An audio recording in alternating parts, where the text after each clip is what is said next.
Bueno, en primer lugar, deseo agradecer a las autoridades del Congreso por volver a invitarme. Aún recuerdo cuando expuse la primera vez aquí sobre temas de singularidad de economía. Así que gracias por volver a invitarme. Por otra parte, si bien la presentación que traigo hoy es estrictamente técnica, pero que sí tiene consecuencias políticas importantes, no puedo dejar de mencionar el profundo dolor que sentimos desde La Libertad Avanza por el asesinato de uno de nuestros militantes, el ingeniero Mariano Barbieri, digamos, lo cual ha sido noticia en este día, y que era un militante, digamos, de La Libertad Avanza, y nos llena de profundo dolor y nuestras condolencias para con la familia. Dicho esto, básicamente la presentación que voy a estar haciendo es sobre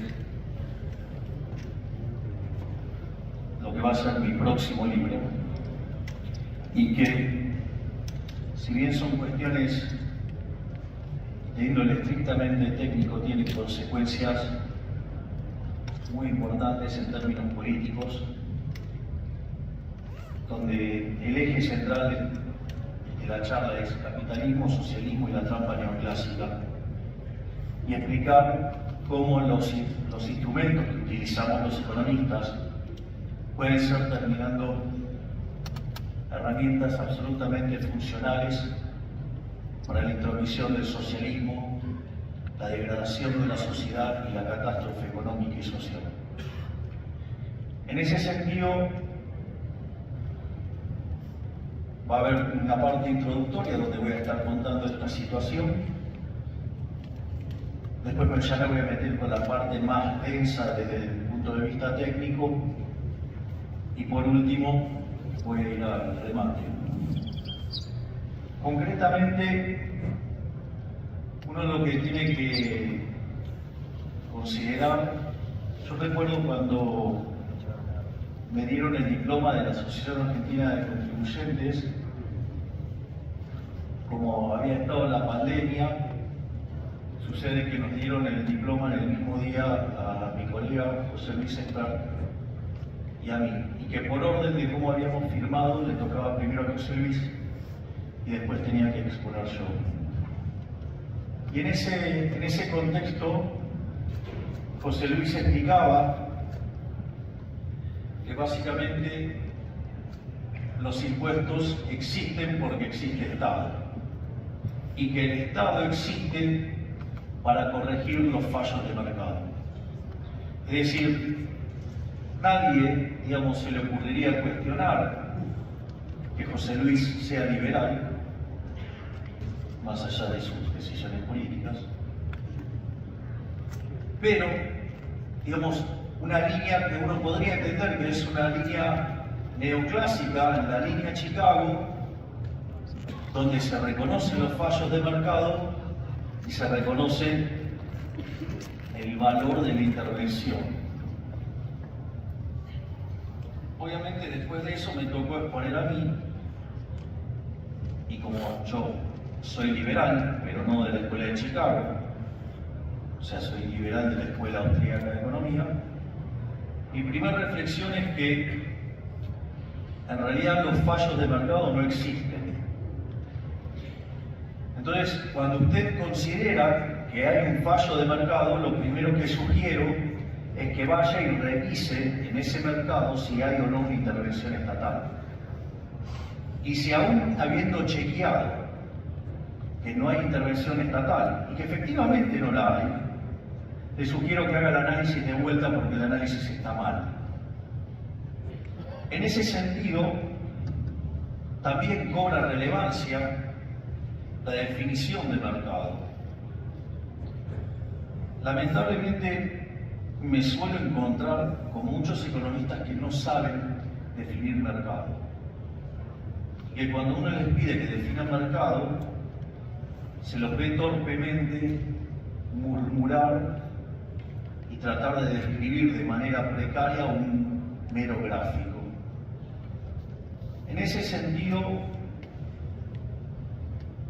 mercado, y esto es el elemento porque es imposible que existan los fallos de mercado, el mercado es un proceso de cooperación social en el cual los individuos intercambian voluntariamente derechos de propiedad.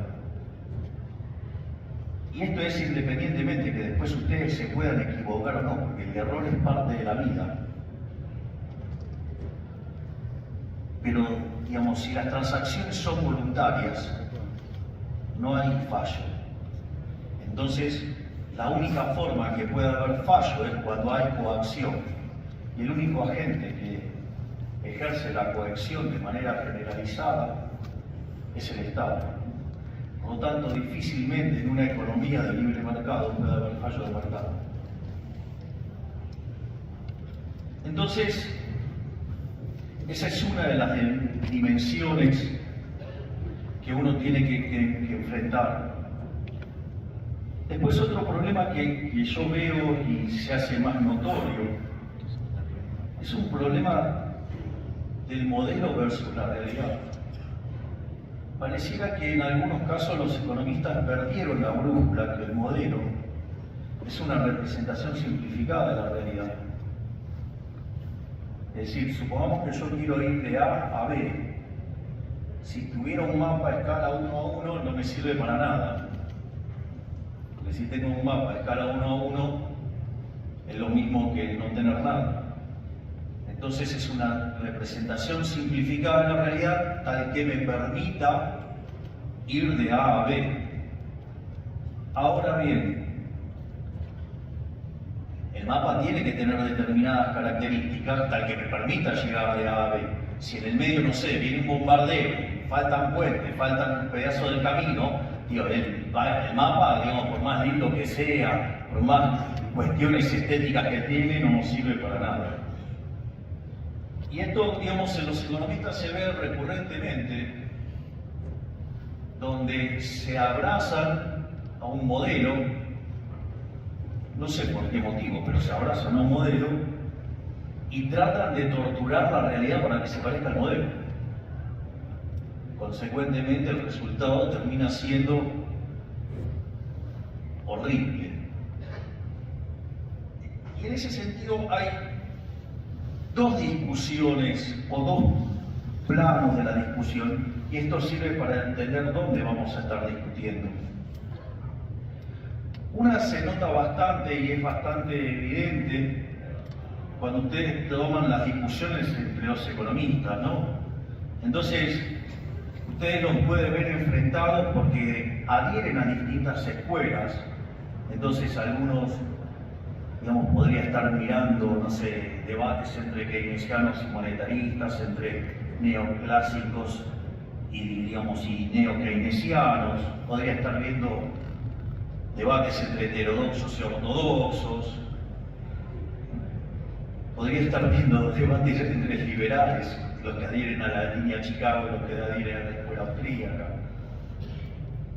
Y la verdad es que uno tendría que tener una guía de historia del pensamiento económico para que verdaderamente ese debate quede enmarcado. Es decir, hay que tener las bases teóricas para entender de lo que se está discutiendo, y lamentablemente la calidad del debate es tan precaria que ni siquiera se puede discutir las cuestiones básicas. A ver, por decirlo con un caso aplicado, digo, el caso de la dolarización, en realidad es una simplificación. O sea, nosotros hablamos de competencia de monedas, no una, dos, todas las que quieran. Así que digamos, el subcaso de 2 es un subcaso. Pero al margen de esa pobreza y deshonestidad intelectual, es interesante porque se discuten este tipo de cuestiones gente que desconoce lo que es un modelo de equilibrio general de stocks. Es decir, con una profunda ignorancia de las hojas de balance, cómo se interrelacionan en el sistema, cómo impactan determinadas medidas. Entonces, digo, eso uno lo ve, gente que no sabe ni siquiera evaluar un activo y habla que como no le cerró la idea, entonces que determinado activo vale cero y que determinadas soluciones que se pueden hacer vía mercado las quieren hacer de manera compulsiva.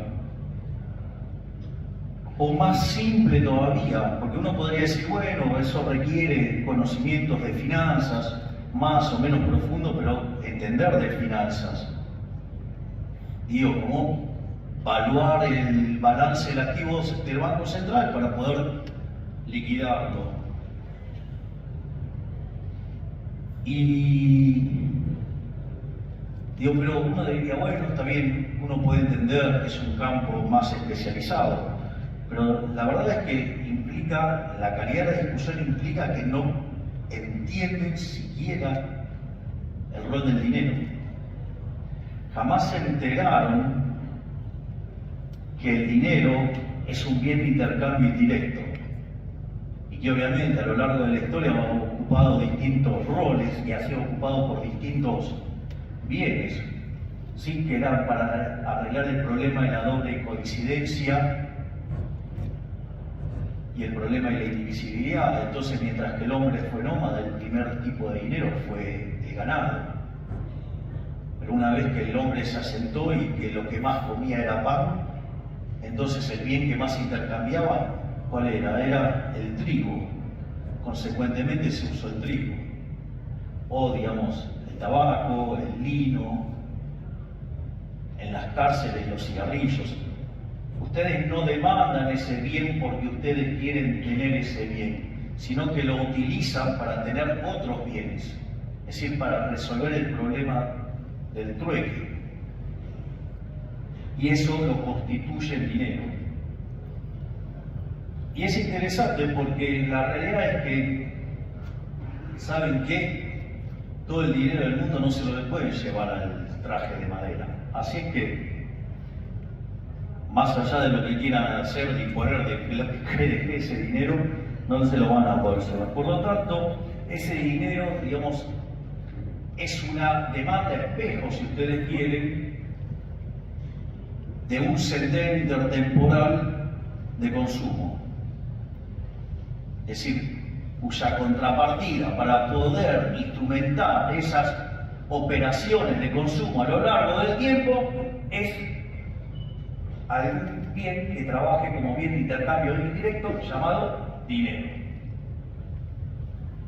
Dicho esto, entonces, la demanda de dinero real viene determinada por el sendero de consumo. Y el sendero de consumo viene determinado por las preferencias, por la tecnología y por las dotaciones iniciales. Aquello que, en paz descanse, Robert Lucas Jr. llamaba como parámetros profundos. En ese sentido, si la demanda de dinero viene dada por todo ese conjunto de parámetros que están asociados a los individuos, estrictamente esa demanda de dinero es algo granítico y lo único que pueden tener es igualar la cantidad real de dinero, la oferta real de dinero. Entonces el Banco Central, cuando determina la cantidad de dinero, lo que está haciendo es determinar el nivel de precios. Entonces, lo único que hace el Banco Central es determinar la escala nominal de la economía. Y cuando el Banco Central se pone a molestar con la oferta monetaria, lo único que puede hacer es daño, porque no existe tal cosa como la oferta óptima de dinero, porque está determinado por la demanda. Por lo tanto, ustedes no necesitan tener un banco central De hecho, el dinero es un invento privado que a partir de 1445, en el primer Congreso de Génova, los estados se apropiaron del dinero para estafarlos a todos. Y ustedes le van a festejar a los chorros de los políticos que le metan la mano en el bolsillo con el impuesto inflacionario. ¡Bravo! Yo no.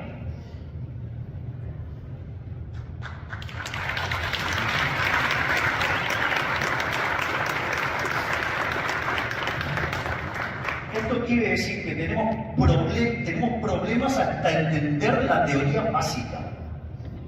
Es decir, tenemos gente discutiendo de la dolarización con conocimientos muy precarios de teoría monetaria. Bueno, yo no vengo a traer esta discusión hoy, pues se la doy bastante. Yo vengo a hablar de otro problema que sería más divertido, que es un problema de la teoría. Es decir, ¿dónde los economistas perdimos la brújula? En ese sentido, yo, digamos, como especialista en crecimiento económico con y sin dinero, una de las cosas que me pareció impresionante y estremecedor es cuando ustedes miran las series de Angus Madison y ustedes lo que pueden ver cuando miran el gráfico del PBI per cápita entre el año 0 de la era cristiana hasta el año 2000, tiene la forma de un palo de hockey. Entonces ustedes se encuentran con 1800 años donde el PBI per cápita prácticamente está fijo y de repente hace una curvatura enorme en los últimos 200 años. Es más, si lo tomo cuantitativamente, en rigor, el PBI per cápita entre el año 0 y el año 1800 creció 50%. Y todo se concentró en el siglo XVI, es decir, después del descubrimiento de América. Es decir, que el mundo crecía a una tasa del 0,02% anual per cápita. Es decir, que para duplicar el PBI necesitábamos 3.500 años. ¡Qué mundo aburrido! Bueno, hay una maldición, es que ojalá te toque vivir tiempos interesantes, ¿no? La gente poco flexible mentalmente lo sufre mucho eso. Dicho sea de paso esto, en los últimos 200 años el PBI se multiplicó por 9 veces. Entonces, cuando ustedes además miran que la población en ese mismo periodo se multiplicó en los últimos 200 años, de lo que estoy hablando, se multiplicó por 7 veces, lo primero que tenemos que hacer es, al menos nos tendría que romper los ojos, digo, porque si hicimos un curso de microeconomía razonable, ustedes ahí estarían viendo qué cosa, estarían viendo rendimientos crecientes. Y eso es un problema, porque cuando ustedes miran los manuales, le viven graficando funciones de producción que tienen rendimientos constantes o rendimientos marginales decrecientes. Pero no termina ahí el problema, porque en los 200 años de la parte final del palo de hockey, la pobreza pasó del 95%, la pobreza en condiciones extremas, a 10%, y si lo tomaran en el año 2020 era 5%.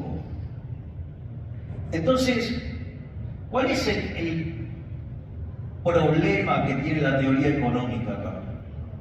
Es que según la teoría económica los monopolios son malos. Es decir, las estructuras concentradas, que son las que generan los rendimientos crecientes, según la teoría económica es mala. Y alguien me podría decir que un ciudadano medio del planeta Tierra, ¿acaso hoy no vive mejor que lo que vivían los faraones o cualquier emperador? Es decir, ¿acaso toda esta caída de la pobreza no es algo maravilloso? ¿Alguien me puede explicar cómo los economistas seguimos creyendo que los monopolios son malos? Nadie se hizo esta pregunta. Es tremendo. Es decir, O sea, nosotros sí somos bien microfundamentados, no como algunos que hacen economía sin tener microfundamentos, pero los que hacemos economía con microfundamentos y entendemos de equilibrio general y de equilibrio general intertemporal, entonces, claro, porque no perdemos el tiempo percibiéndonos. Entonces, ¿qué es lo que sucede? Lo que sucede es cómo explicamos esto, digamos, si la microeconomía nos dice que esto está mal. Entonces, ahí ya ustedes podrían encontrar alguna explicación en un libro maravilloso, muy simple, que de hecho la última edición tiene prólogo mío, que se llama La economía en una lección, de Henry Hazlitt. Y una de las cosas que dice, ¿cuál es la diferencia entre el buen economista y el mal economista?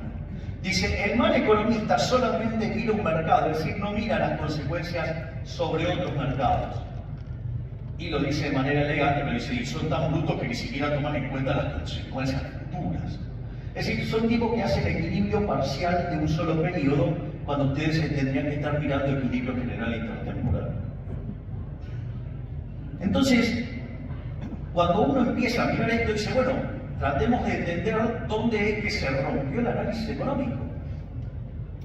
Yo no me tomé mucho trabajo de muy para atrás, yo solamente fui a revisar la obra de papá, o sea, de Adam Smith, el escocés. Y ahí es muy interesante porque tiene lo interesante de la obra de Adam Smith, en lo que tiene que ver con la naturaleza y la causa de la riqueza de las naciones, de ahora es más riqueza de las naciones, es que lo que está implícito es un modelo de crecimiento económico. Y es un modelo de crecimiento económico que tiene dos pilares fundamentales, y esto es muy importante. Uno es la idea de la fábrica de alfileres. ¿Qué es la fábrica de alfileres? La fábrica de alfileres lo que describe justamente son los rendimientos crecientes. Dice, si una persona se pone a producir alfileres solo, produce 20 por día. Ahora, si yo fracciono en 15 actividades, la producción per cápita salta a 5.000. Es interesante esto. Es más, si dice algo más, no solo dice eso, dice que además la división del trabajo está limitada por el tamaño del mercado. Es decir, que si no puedo vender 75.000 alfileres, voy a dividir menos. ¿Está claro? Y por otro lado, otra idea maravillosa es la idea de la mano invisible, que cada uno de nosotros, guiados por nuestro propio interés, conduce al bienestar general. En ese sentido, no es lo único que tiene el modelo, sino que además, este tipo era maravilloso. Para mí, Adam Smith, esa es la economía, lo que causa la matemática. Una persona que estaba 200 años adelantado a su tiempo, de hecho, 207, para ser exacto. En ese sentido, además incorpora la hipótesis del learning by doing, es decir, la gente, digamos, en la medida que hace su trabajo, aprende a hacerlo mejor y entonces puede producir lo mismo trabajando menos o trabajando lo mismo produce más. Y esta situación lleva a que en algún momento se produzca un salto discreto que se llama progreso tecnológico. Además, Adam Smith bregaba por un Estado pequeño, o sea, era un minarquista, que el dinero fuera metálico para que los monarcas no hicieran desastre. Y lo interesante de este modelo es que explica a la perfección lo que pasa en los 200 años que van del 1800 al 2000, pero podrían extenderlo hasta ahora y sigue. Ahora, lo maravilloso es que Adam Smith escribe el libro antes de que se dé la revolución industrial. Es un genio, el tipo la vio venir. Y obviamente que a partir de ahí aparecieron todos sus detractores, Malthus y toda la cría esa que viene atrás. Que no voy a perder tiempo discutiendo todo eso.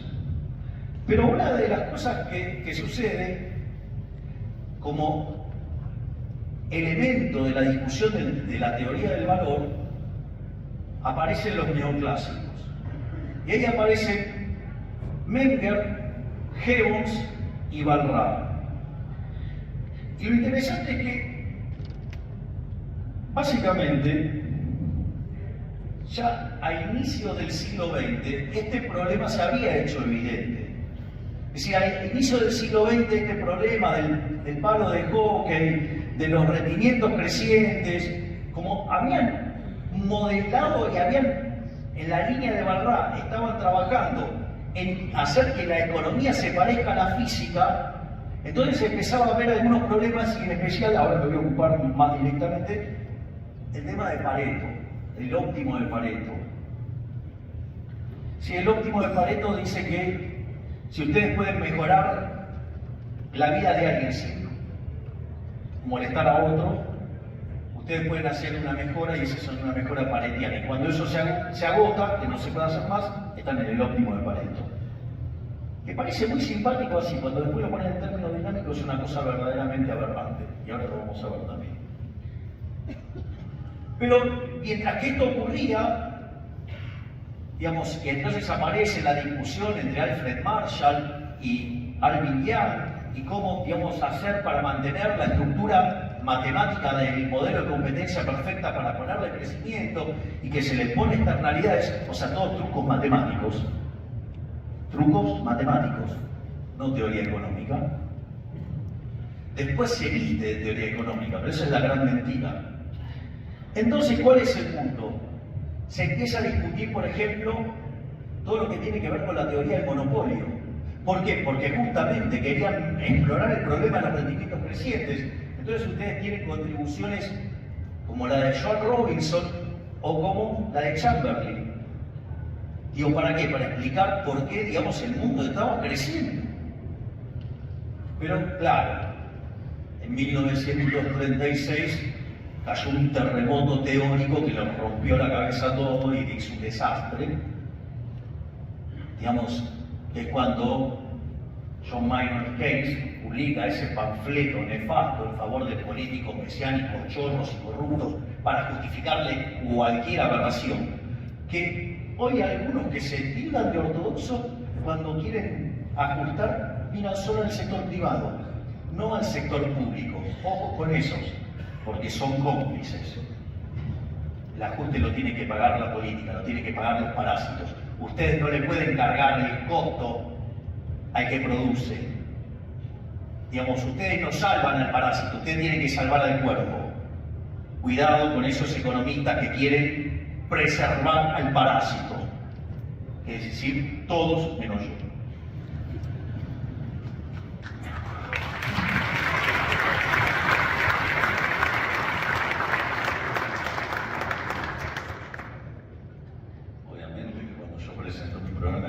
Eso no se puede inflar porque de ahí muerte. Digo, dado el daño que causó este hombre, digamos, rompiendo todo,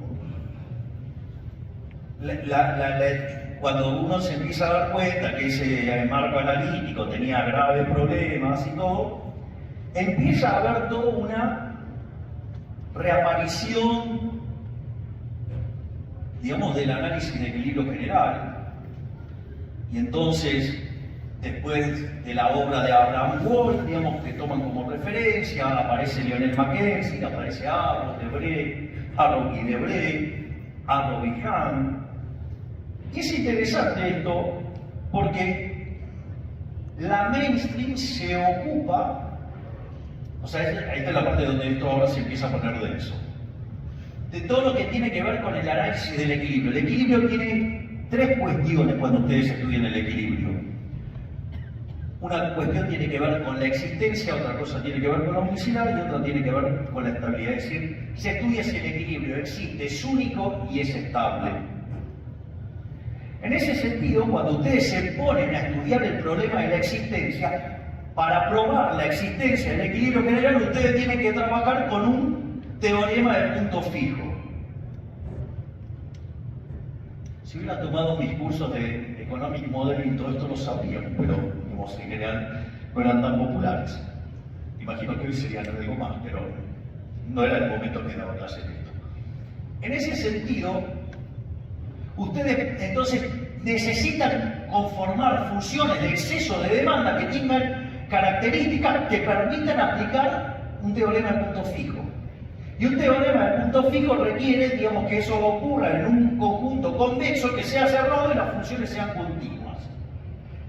Por lo tanto, para que ustedes puedan hacer esto, entonces tiene que darle un conjunto convexo que sea cerrado y que esas funciones sean continuas, es decir, que las funciones de exceso de demanda sean continuas. Es más, la figura del subastador parrasiano es una figura matemática también. Porque ¿qué es lo que pasa? Cuando yo tengo la función de exceso de demanda, yo le tiro un precio y ¿qué me contesta? Cuando le tiro el vector de precio, me contesta un vector de cantidades.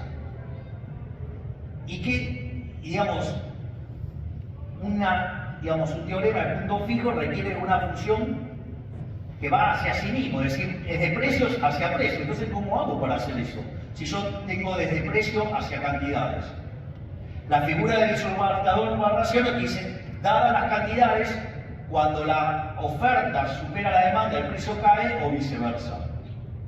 Entonces ahora pasan a tener una función de precio a cantidad. Entonces, desde la cantidad al precio. Entonces, hacen una compuesta y le queda de precio a precio, todos felices, porque ahora podemos demostrar que el equilibrio existe. Es más, si hacemos determinados supuestos sobre las curvas de indiferencia, si por ejemplo asumimos la estricta no saciedad en el consumo y la tenemos bien convexa, la curva de indiferencia, eso nos va a asegurar que el equilibrio además sea único. Si queremos ser más flexibles en términos de consumo, tenemos que ser más estrictos entonces en términos de producción y exigir que los rendimientos marginales sean decrecientes. Entonces, ya sea por un lado o por los dos en simultáneo, eso nos va a asegurar que el equilibrio además es único. Y si además asumimos que los efectos directos, lo cual es bastante obvio que superan a los cruzados, además el equilibrio es estable. Ahora, la realidad, yo voy a decir algo, la verdad que cuando uno ve el modelo de Abraham Wald, o ve el de Lionel Mackenzie, o ve el de Arrow, ve el de Debreu, ve el Arrow de Debreu, ve el Arrow tal, son verdaderamente figuras hermosas. Es decir, la belleza estética de esos modelos es espectacular. Es decir, uno no puede no enamorarse de esos modelos. Entonces, igual no le ganan a todo, aviso. Si quieren me entienden, si no, lo dejamos ahí. Está trabajando, no puedo venir. Y sí, gente que labura, nosotros nos ganamos el pan con el seguro de la frente. En ese sentido,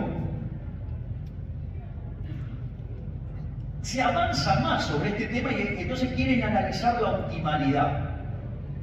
Entonces, ¿cómo es la conversión de la idea? Entonces ahí ustedes se encuentran con un problema. O se quedan con la mano invisible y la idea de la optimalidad, o se quedan con la fábrica de alfileres.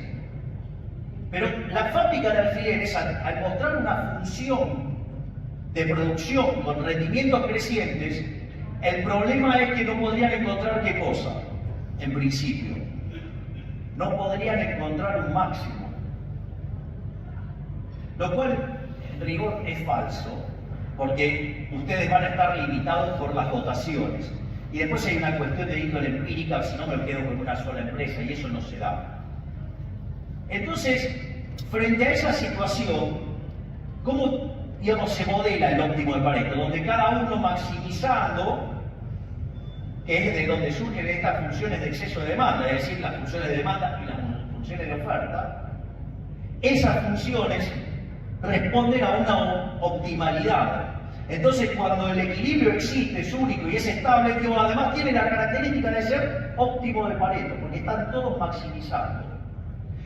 Entonces, la mano invisible sí se puede llegar, pero ¿cuál es el problema? El problema es la fábrica de alfileres, porque la fábrica de alfileres muestra rendimiento creciente y al mostrar rendimiento creciente no puedo hacer una maximización y consecuentemente se me cae el óptimo de Pareto. Y yo entiendo, digo, la belleza analítica que esto muestra, pero es aberrante lo que está pasando cuando hacemos eso. Porque llegamos al delirio tan grande, pero tan grande, que nos enamoramos tanto de ese modelo, que cuando la realidad no coincide con el modelo decimos que es un fallo de mercado. Es decir, el mapa está roto y nos peleamos con el camino. Ahí está el problema. Ahí es donde se está todo podrido. A punto tal que cuando ustedes van a la revisión de la teoría del crecimiento económico, ¿qué es lo que sucede? Solo Swan, digamos, en paralelo, desarrollan el modelo de crecimiento neoclásico. En el año 57 solo lo testea. ¿Cuál es el problema con el testeo ese? Que el modelo solamente explicaba el 15%, había que explicar todo lo demás. Y el problema era el palo de hockey, eran los rendimientos crecientes. Entonces, ¿cómo hacíamos para mantener una estructura competitiva para generar crecimiento cuando esa estructura matemática no me permite generar crecimiento? Ahí, George Stigler lo que le dice a Solow dice, no, tu problema es que no metiste el capital humano. Y ahí en Chicago se desarrollan dos líneas de análisis, una que es a nivel microeconómico, que es Gary Becker, y otra a nivel macroeconómico, que es Hirofumi Usawa, que debería ser bastante conocido para nosotros porque es quien tutorió la tesis de Miguel Sidrauti, uno de los más grandes economistas de la historia argentina. Pero al margen de ese detalle,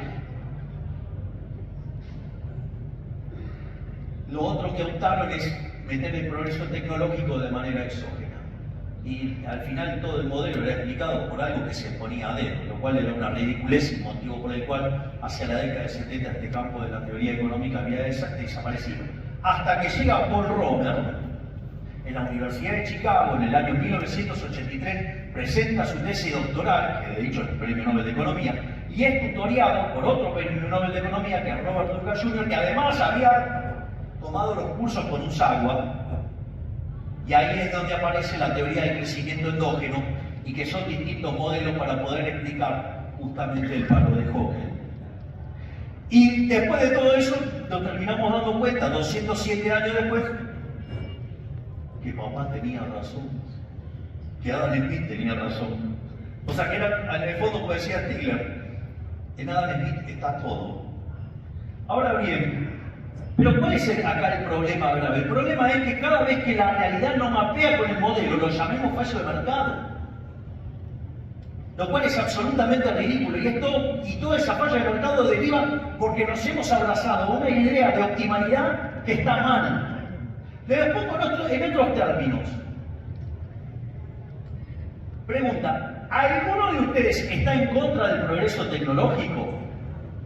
¿Alguno duda de los beneficios del progreso tecnológico? Por lo que veo, nadie, o son todos muy tímidos.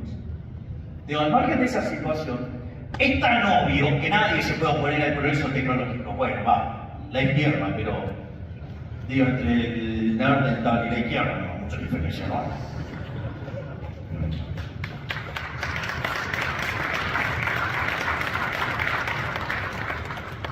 Pero al margen de eso, ahora, si ustedes se lo toman en serio, el progreso tecnológico desde el punto de vista de Opium Pareto es una aberración. Porque aparece el progreso tecnológico. Piensen en este cuadro.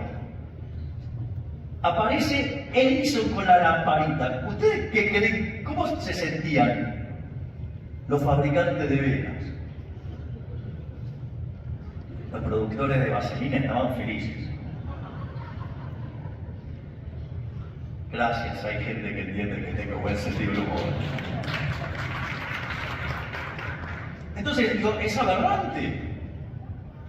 Y a alguien se le ocurriría, hay que romper el progreso tecnológico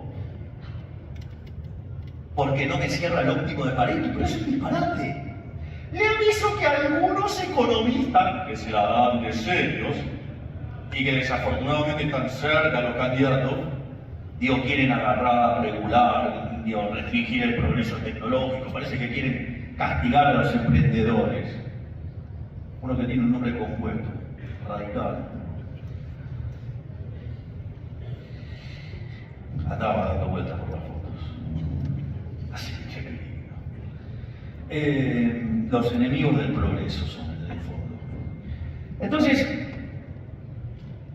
Y esta estructura además no permite crecer, porque ¿cuál es el problema? El problema es que ustedes en el modelo de crecimiento, como la tasa de crecimiento de la población está dada, si ustedes le meten capital, ¿qué pasa? La productividad marginal de capital los mata. Por ende, les agota el proceso de crecimiento y estos modelos terminan convirtiendo que la economía crece a lo que crece la población. Es un mundo horrible. Salvo que ustedes metan el capital humano, o el para Chicago. Keynesiano sufra. Pero al margen de eso tiene que ver. Ahora la pregunta en serio es, yo digo, esto lo descubrí leyendo un artículo de Murray Newton Rothbard, el inventor del anarcocapitalismo. El artículo se llama Monopolio y Competencia. Está en el tomo 2 de uno de los libros más maravillosos que leí en mi vida. Les aviso que no es para cualquiera, porque si no están dispuestos a hacer tabula rasa, si no están dispuestos a cambiar, no lo lean porque van a sufrir, y mucho. Yo me acuerdo que cuando terminé de leer esas casi 150 hojas, dije, todo lo que estuve enseñando durante 25 años de estructura de mercado está mal. Es fuerte el libro para alguien que no está dispuesto a cambiar. Pero, digo, nosotros tenemos radicales tibios, gente que habla de cambio y no cambia, sí, genios, ¿sabes? No los quiero exponer ante tanto shock. Pero, digo, vamos a ponerlo en fácil, lo que dice Rothbard. Pregunta, yo tengo 10 empresas y aparece una que genera, no sé, celulares, y me aparece una que produce el mejor celular con la mejor tecnología y encima más barata. ¿Qué cree que va a pasar con los 9 restantes? ¡Van a quebrar! ¿Y qué tiene de malo eso? No, pero no es óptimo de Pareto. ¿Qué me importa el óptimo de Pareto? Si yo ahora tengo un teléfono que es mucho mejor, más barato, encima me sobra plata y me puedo comprar otros bienes, puedo hacer más cosas. Ese tipo le tengo que dar un premio, es un benefactor social. No, no lo quiero regular, no quiero regular, no quiero regular. Que aquellos que se dicen liberales y que acusaron tanto por la ley de alquileres, digo, ¿no? Porque digo, yo digo, voté en contra de la ley de alquileres porque pedí que se derogara. Y voté en contra de la de los kirchneristas porque mucha regulación es mala y la misma regulación y 2 artículos menos también es mala. Y hoy se pusieron de acuerdo para regular los alquileres transitorios las 2 fuerzas. Por suerte ninguna de ellas constituye la primer minoría porque la primer minoría somos nosotros.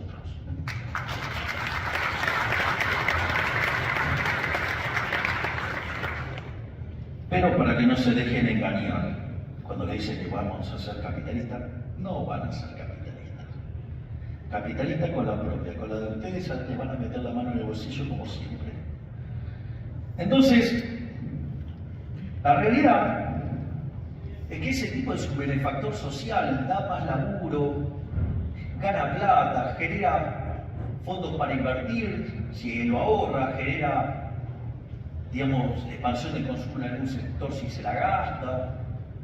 Es más, si la tierra debajo de la tierra los precios bajan, o sea, es un benefactor social.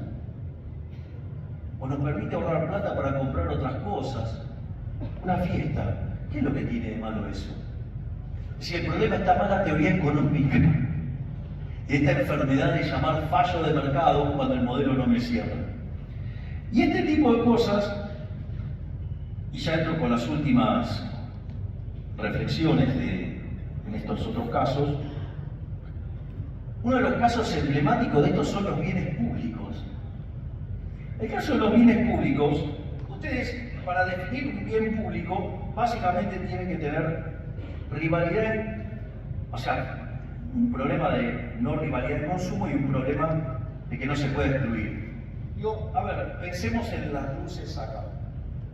¿No?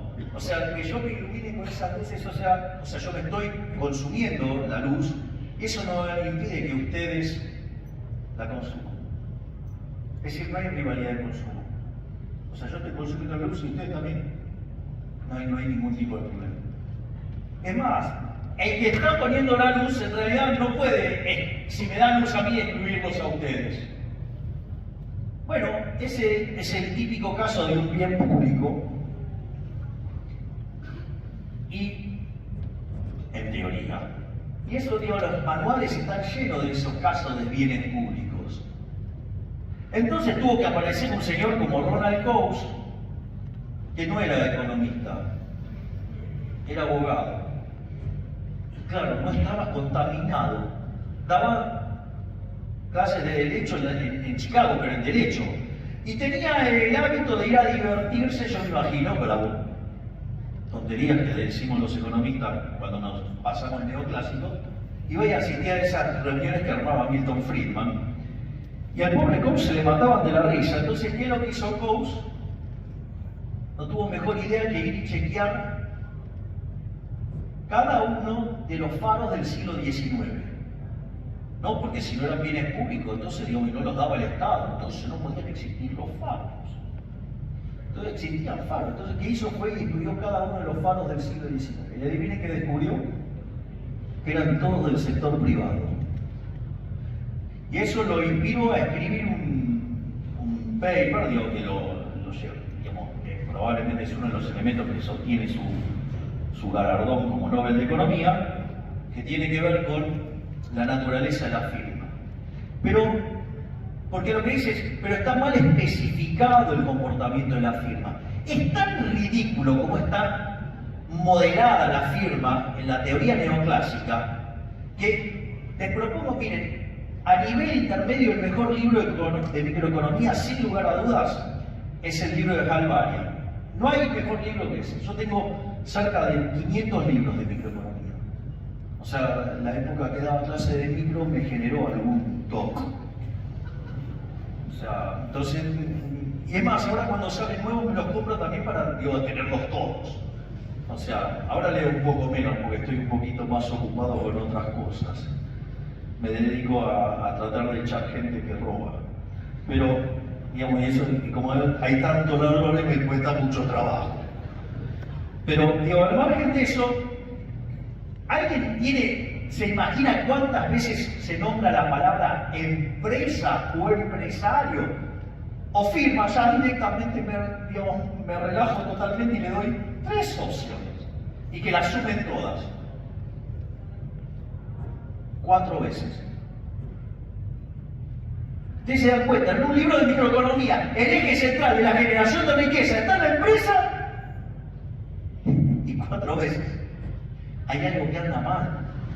Algo que anda mal, hay algo que anda mal. Es más, y les voy a anticipar algo, la solución de este problema, en realidad, ya también la encontró un austríaco, sin saberlo, que es von Wieser. Pero si yo les llego a decir que un tipo, digamos, pensó en algún momento que los costos son subjetivos, o sea, yo creo que acá tenemos que llamar unas cuantas ambulancias porque se me van a morir unos cuantos. Pero por eso lo dejo para aquellos que quieran explorar. Entonces ahí tenemos otro problema. Pero el problema es la teoría económica, no lo que pasa en la vida real. Y de vuelta, nos empecinamos a romper la vida real para que se parezca al modelo. Es una cosa absolutamente irracional. La otra cosa, otro supuesto fallo del mercado, son las externalidades. Digo, las externalidades, ¿quién lo resolvió el problema de las externalidades? Como correspondía Ronald Coase. De hecho, cuenta Milton Friedman que en esa reunión eran 13 y Coase dijo, bueno, pero esto se arregla con derechos de propiedad, asignando derechos de propiedad. Y al pobre Coase se le mataban de la risa y conforme iban pasando las horas, los iba convenciendo a todos. También se hizo de día y eran todos pro Coase. Es decir, el mejor ejemplo es el caso de los roommates, donde a uno le gusta fumar y a otro no le gusta fumar. Entonces, si no está definido el derecho de propiedad, la cantidad de humo en el room es cualquiera. Entonces dice, bueno, asignemos el derecho de propiedad. Por ejemplo, si yo prohíbo fumar, el derecho de propiedad lo tiene el no fumador. Entonces, una de las cosas que puede descubrir el fumador es que le puede tirar unos mangos y arreglan y fuma y hay una cantidad óptima de humo, y lo mismo si estuviera asignado al revés. Pero está definido el derecho de propiedad, eso permite que se hagan los intercambios y eso permite que en esa interacción se llegue al óptimo. En definitiva, por lo tanto, si tenemos algún problema de externalidad es porque tenemos mal definido el derecho de propiedad. o están mal diseñados los ejemplos. Por ejemplo, libro de microeconomía. Entonces, caso de externalidades, una empresa que contamina el río. ¿A dónde está el daño? ¿Dónde está el daño? Lo que no está bien definido ahí es el derecho de propiedad. Esa empresa puede contaminar el río todo lo que quiere. ¿Saben por qué? Porque hay algo que no... Y aun como hacen equilibrio parcial, no ven el problema de equilibrio general, es que sobra el agua. Esa es una sociedad donde le sobra el agua y el precio del agua, ¿cuánto es? 0. Consecuentemente, ¿quién va a reclamar el derecho de propiedad de ese río? Nadie, porque no puede ganar plata. ¿Qué creen que va a pasar si el agua empieza a escasear? Eso deja de valer 0 y entonces ahora yo tengo un negocio. Ahí alguien se va a ocupar de apropiarse de ese río y ahí va a haber derecho de propiedad y van a ver cómo, digamos, se termina la contaminación. Y terminarán negociando, digo, la calidad del agua y demás con la otra empresa y le buscarán la forma, pero lo van a resolver. Pero lo que quiero decir es que hasta los ejemplos están mal construidos y es peor, porque las soluciones que se proponen lo único que hacen es generar más daño. Entonces dicen, no, cuando hay una externalidad positiva hay que motivarlo. Pero para motivarlo hay que subsidiarlo, y si lo quiero subsidiar le tengo que robar a otro por la fuerza de esos ingresos. ¿Acaso tenés tanto conocimiento como para decidir quién gana y quién pierde y hacerlo funcionar? Y si aún fuera así, ¿quién sos vos para determinar que él y él tienen que pagar? Digo, ¿se dan cuenta de lo asqueroso que son los políticos argentinos? Les sale la arrogancia por todos lados. Imagínense lo que es convivir en el nido de ratas, ir a la madriguera. Son impresentables cuando los ven en tele. En persona son peor.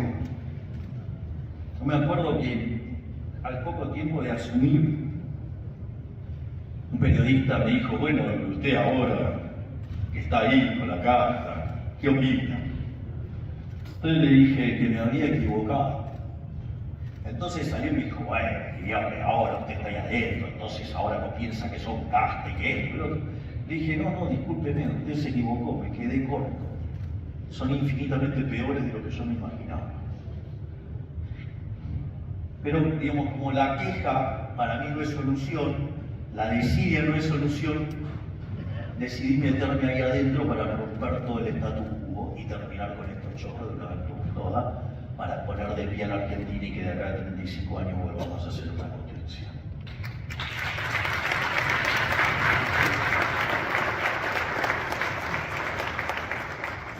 Y finalmente está lo que se llaman los problemas de información. Y ahí básicamente hay dos líneas. Uno tiene que ver con todo lo que se llama estrictamente economía de la información, y aparecen los modelos de riesgo moral, de selección adversa, el signaling. Digamos, todo el día estamos resolviendo este tipo de problemas sin que se meta el Estado en el medio. Así es que esperemos que no se metan, sí que se quieren meter porque se meten, regulan, se meten adentro de los mercados, hacen porquerías, dañan.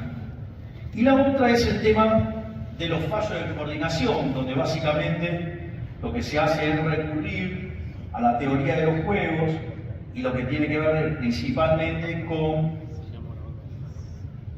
el dilema de los prisioneros para mostrar que el mercado por sí solo no puede llegar. Ahora, sucede que ahí hay un supuesto fuerte y es que los agentes no pueden interactuar. Ahora, los agentes no pueden interactuar para encontrar un óptimo y un tipo que está, digamos, más alto que el Everest, sí lo va a encontrar. Hay que ser arrogante en la vida.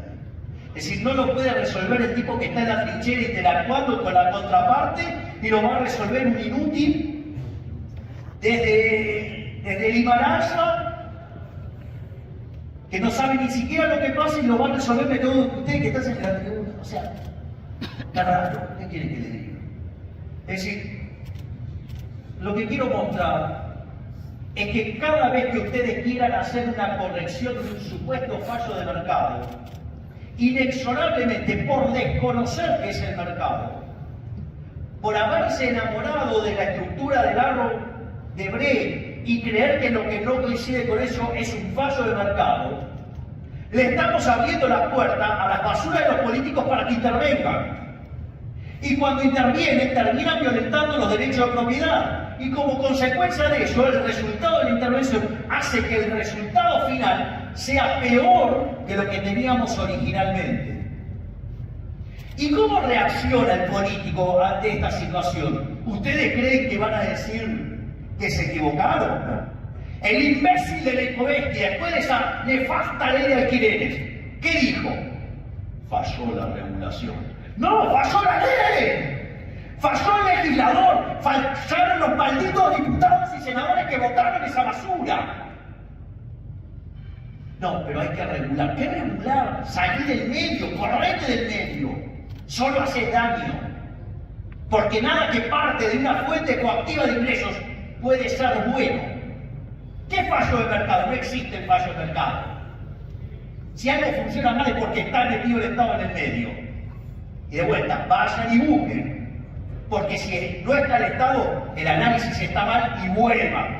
Nunca le abran la puerta a estos sátrapas.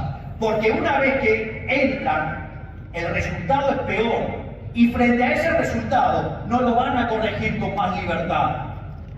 Lo van a corregir con más regulación. Y entonces vamos a entrar en la dinámica de camino de servidumbre. Y cada vez vamos a tener más Estado y más socialismo, más regulación, menos libertad y peor nivel de vida. ¿Saben qué es lo único interesante de todo esto? Que estamos ante las puertas de decirles basta. Se terminó. Una Argentina distinta es imposible con los mismos de siempre. Y aquí estoy yo, como representante de la libertad de avanza, para decirles, yo vine a decirle a todos esos sátrapas que se terminó, que la única solución es la libertad, y que si volvemos a abrazar las ideas de la libertad, en 35 o 45 años vamos a volver a ser una potencia. Muchísimas gracias.